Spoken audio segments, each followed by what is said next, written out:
Itt vagyunk Szlovákiában, az Ekakokon gyárba. Üdvözöllek. Kérlek, mutatkozz be nekünk.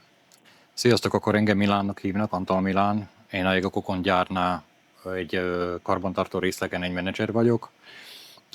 Rajtam függ az, hogy a technológia, a gyártás milyen minőségben, milyen mennyiségben függ. És valójában az összes technológia, ami körülötte van, az arról szól, hogy én nagyon oda kell, hát figyeljek. De mégis mi ez az Ekakokon? Itt állunk rengeteg szalma előtt, és mégis mit jelent ez, hogy elviszik, eltüzelik, vagy mi történik velük? A Ekakokonnál mink ilyen szendvicspanelokat gyártunk, amik valójában építőelemek a házaknál, esetleg raktár csarnokoknál, és valójában mink építsük a jövőt. A jövő az arról szól, hogy felhasználjuk az, amit nekünk a természet ad, és visszamenőleg 100-200 éve már használták ezt az anyagot, mink újra fölfedeztük, és próbálunk jövőbe nézni vele. De mégis, hogy ezt hogy lehet elképzelni? Hát szalmából házat. Van a mese, a 3 kismalac. Hát jön a farkas és elfújja a szalmát. Nem annyira egyszerű a dolog, ugyebár a legújabb technológiát használjuk, a robotokat, a szoftverokat, és valójában olyan csarnokot építettünk, építőcsarnokot, ami napi szinten képes ezekből az elemekből egy házat összerakni. Nem is összerakni, legyártani, azt mondanám. A projekthoz képest, mink napi szinten egy 150-160 négyzetméteres házat tudunk legyártani úgy, hogyha megvannak a előkészületek, egy 4 napon belül tető alatt van az egész szerkezet. Az azért nagyon gyors, de mégis az, hogy tudja a szalma helyettesíteni a téglát vagy a betont, ami így az emberek tudatába benne ragadt a mai világban. Igen, valójában a szerkezetet, mink faszerkezetbe belepréselünk szalmát, ami nekünk helyettesíti a szigetelő anyagokat.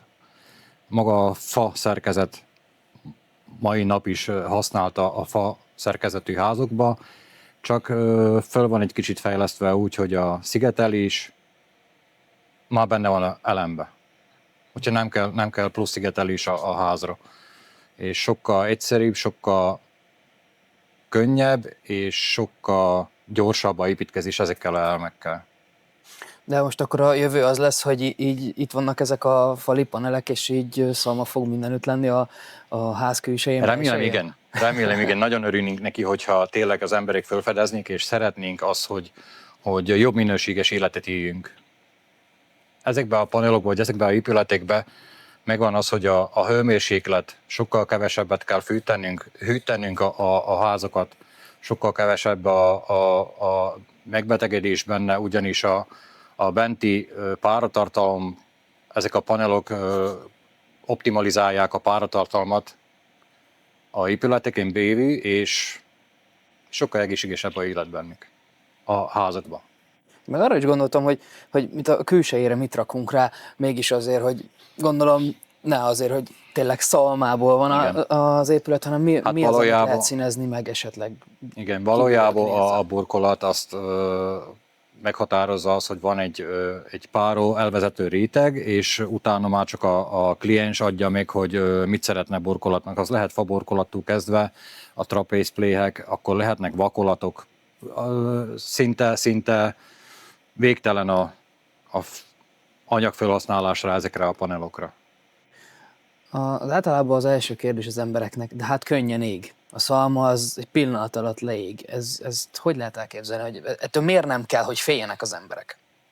Hát ugyanis a égéshez nem csak maga a anyag kell, hanem a oxigén. És a szalma rétegnek van egy olyan tulajdonsága, amikor le van tesztelve, vannak róla a videójaink és valójában certifikátok, hogy megígő eleje neki, képzel, van rajta egy ilyen réteg, ilyen hamuféle réteg, és mögötte már nem ég az egész, mert nem kap oxigént. Úgyhogy a tesztek alapján egy ilyen paneloknál leterhelés 2 tonna, és 2 órás égés tere volt az egésznek, és akkor se dűlt össze. Úgyhogy nagyon-nagyon jó minőségű szalmát használunk, és a szalmából lévő szilikát azt lehet mondani, hogy égis gátlónak is használjuk ki.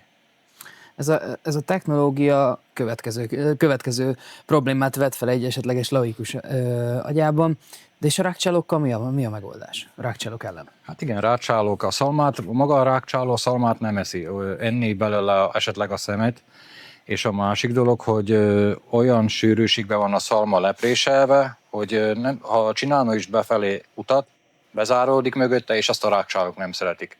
Valójában meg tudom mutatni a csarnokjainkat is, a gyártócsarnokot, ami ezekből a panelokból vannak elmelegű fölépítve, és nincs rákcsáló. Nem szereti azt a közeget, a préselt szalmát. Akkor szerintem nézzük is meg ezt a csarnokot. Tessék csak.